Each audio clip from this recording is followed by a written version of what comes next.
Okay, now we're in Revelation chapter 6. So if you want to go ahead, you can press pause and you can read Revelation chapter 6. Now there's a lot of people that teach and believe that start the first seal. When the first seal is broken, that begins the 7-year tribulation. We don't have any evidence supporting that theory.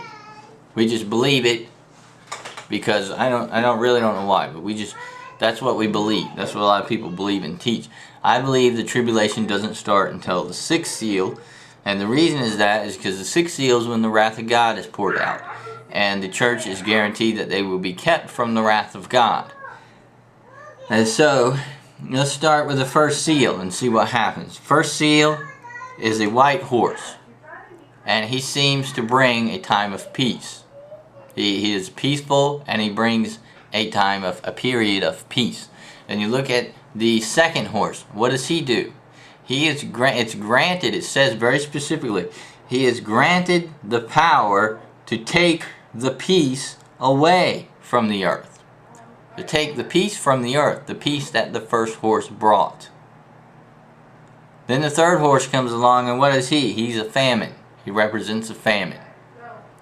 Then the fourth horse comes along. What does he represent? Widespread death on the earth, another war. And then the fourth, the next seal that's broken is what? Is when the martyrs are crying for justice. And what does God tell them? God tells them to wait. They are told to wait. It's a waiting period. And so that's where I believe we are today. We are in the waiting period. We're waiting for the 6th seal to be broken. And the reason is this. Because a lot of stuff happened in the 20th century. A lot of stuff happened in the 20th century. And this is what happened. We had a time of peace. Of world peace, as far as the world was concerned. There's always wars. But we had a time where the world was pretty much at peace. And then what happened? Then World War I happened. And after World War I happened, the Great Depression happened. And after the Great Depression happened, World War II happened. And it's just exactly the same order that we have here. The first seal was a time of peace, second seal was a war, third seal was a famine, and the fourth seal was another war, or widespread death and disease. And so it just so happens in that order, we had peace, we had a major world war, we had a major worldwide famine, and then we had another major worldwide war, where all kinds of bad stuff happened. And the person would have been Adolf Hitler, would have been that fourth horseman. And the fifth seal is the cry of the martyrs, where there's a time period where Jesus says, wait. You need to wait. And that seems to be where we're at right now. We're in this waiting period. And why? Because when we get to the 6th seal, what happens? The wrath of God is poured out. And once we get to the 6th seal, the wrath of God is poured out. There's a major earthquake. There's a meteor storm.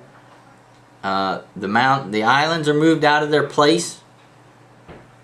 The sky recedes up like a scroll. Okay, so what happens when there's a major earthquake? Alright, major earthquake causes a lot of damage in cities, a lot of damage in the country, a lot of damage everywhere. Okay, meteor storm happens. What's a meteor storm going to do? Meteor storm is going to kill people. It's going to wipe out houses. It's going to knock over telephone poles. It's going to destroy telephone poles. And we're going to there's some serious issues here. Alright, here's the issues. The first issue is, a couple weeks ago, where I live in Florida, it rained too hard. And so there were some people that actually didn't have electricity for a day or two because it had rained too hard. You can imagine if there's an earthquake and a meteor storm that's actually knocked over telephone poles. How long do you think you will go without power? You probably will have to relocate in order to get power.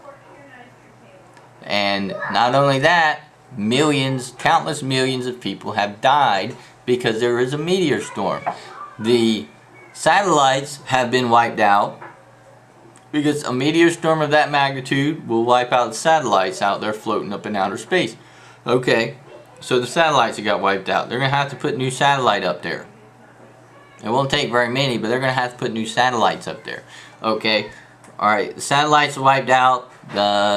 Your telephones aren't going to be working. Your cell phones aren't going to be working. Satellite, you're not going to be able to get television. You're not going to be able to get electricity. It's going to be hard. It's going to be tough. This has to be the beginning of the tribulation. This is where all the hard stuff happens. Now look, and this is what God had showed me, and so this is what I'm sticking with. Is I had a vision of the rapture one time. And when I had a vision of the rapture, at the same time the rapture takes place, there is a destruction. There is sudden destruction at the same time the rapture takes place. And that happens to line up with this sixth seal. The sixth seal, the rapture would take place, and at the same time a lot of destruction, a lot of people will die. And this makes it important, because this is the thing. What does Jesus say? Jesus says, always be ready. Why? Because you need to make sure that you go up in the rapture. If you don't go up in the rapture, if you miss the rapture, you're not guaranteed to survive the meteor storm and the earthquake. So don't take the chance. In other words. Otherwise, if nothing bad happened the same moment the rapture took place, then there would be no harm in missing it. There is harm in missing it, because if you're not ready when the rapture takes place, it's going to be too late for a lot of people. And that is very consistent with what the Bible, with what Jesus teaches. Jesus teaches, be ready, and those who aren't ready, it's too late. Those who weren't ready, when the time comes, it's too late. It's a consistent message that Jesus has taught. And that's why I know that when the rapture takes place, it's going to be too late for a lot of people, because they're going to die at the same time. And it's just going to be too late. God's wrath has been poured out, and a lot of people have died. Now this would mark the beginning of the 7-year tribulation. Okay, let's read.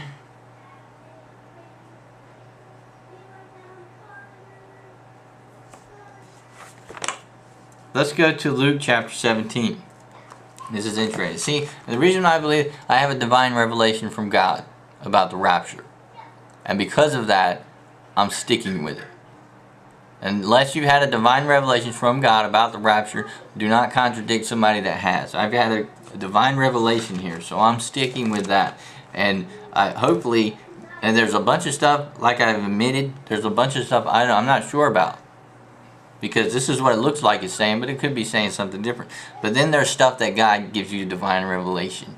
And He gave me divine revelation concerning the rapture, so I stick with this. Alright, Luke chapter 17 talks about the rapture.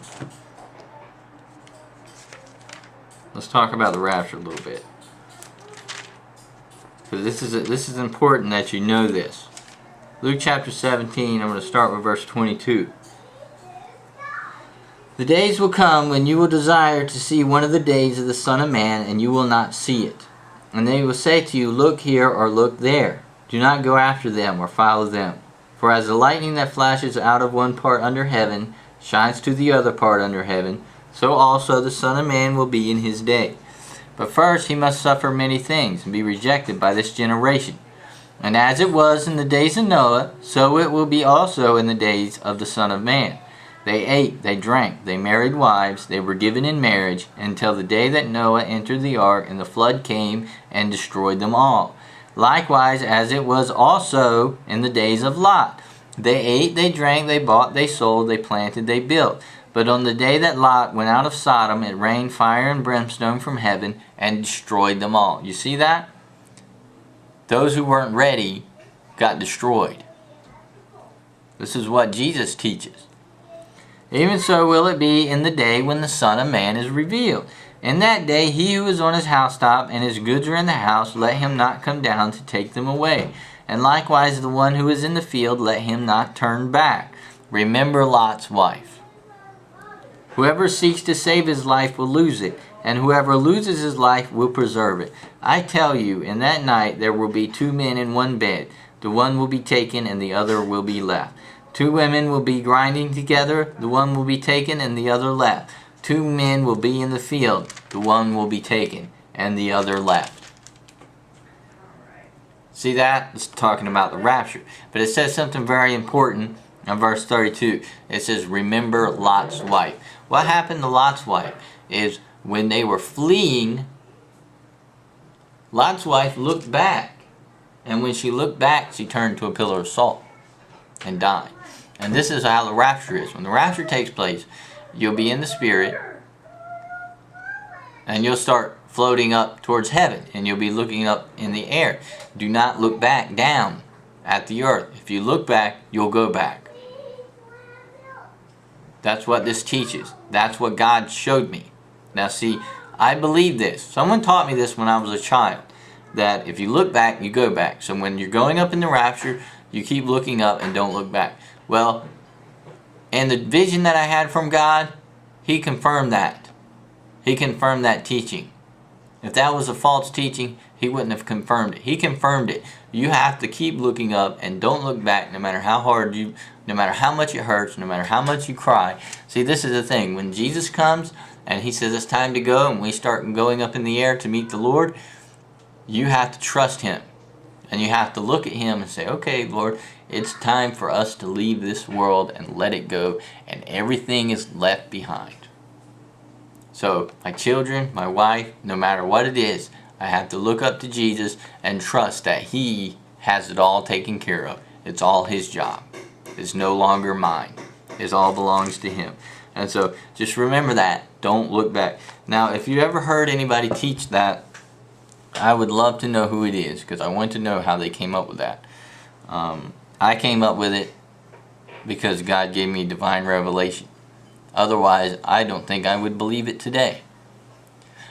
Someone else came up with this and taught it, and I want to know how they got it.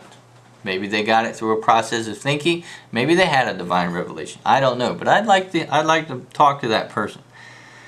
So just remember, it's important that you do not look back. Okay. So this will happen at the 6th seal. The same time rapture takes place, sudden destruction takes place. This is important. Why? Because when people are standing here and you're like, hey, you better be saved, you better be ready for the rapture. Why? Because you don't know if you're going to survive the next 5 minutes. And there's a lot of people who have it in their heart, I'm going to get saved after the rapture. You don't know if you're going to survive that part. You don't know if you're going to survive that part. Because the rapture will take place, there's a meteor storm, there's an earthquake. A lot of people are going to die. Chances are you'll be one of them. Chances are if I miss the rapture, I'll be one of the people that dies.